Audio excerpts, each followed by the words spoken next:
வணக்கம். இந்த பதிவு எதுக்காகன்னு பார்த்தீங்கன்னா, திரு கருணாஸ் அவர்கள் நேற்று நிருபர்கள்கிட்ட பேட்டி அளிக்கிறப்ப ஏடிஎம்கே பற்றி மிகவும் தரக்குறைவாக, அதாவது செத்த கட்சியை பற்றி பேச விரும்பலை, அவங்களோட தேர்தல் வாக்குறுதியில் ஒன்றான ஃப்ரிட்ஜை பற்றி பேசுகிறப்ப அடுத்தால ஃப்ரிட்ஜில் தான் போக போகிறாங்க. இதெல்லாம் அநாகரிகமான பேச்சு.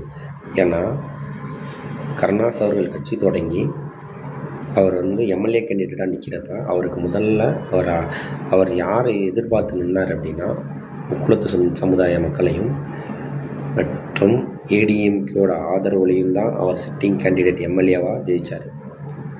ஸோ அன்னைக்கு அவர் அந்த பதவிக்கு வர்றதுக்கும் இன்றைக்கி ஒரு எம்எல்ஏவாக அவர் பேசுகிறதுக்கும் வாய்ப்பு கொடுத்தது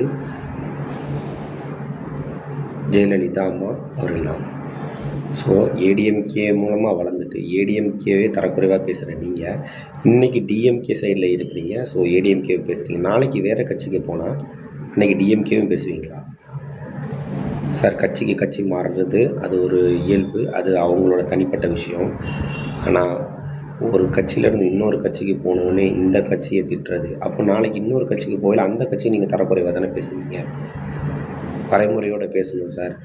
அன்னைக்கு நீங்கள் உங்களை ஆதரித்தது முக்குளத்தூர், அன்னைக்கு உங்களுக்கு வாய்ப்பளித்தது ஏடிஎம்கே. ஸோ வளர்ந்துட்டோம், வாய்ப்பு அப்படிங்கிறது அங்கேருந்து தான் உங்களுக்கு கொடுக்கப்பட்டது. அதன் அடிப்படையில் உங்கள் கருத்துக்களை மரியாதையான முறையில், அதாவது நாகரிகமான முறையில் சொன்னீங்கன்னா அது ரொம்ப நல்லாயிருக்கும். நன்றி, வணக்கம்.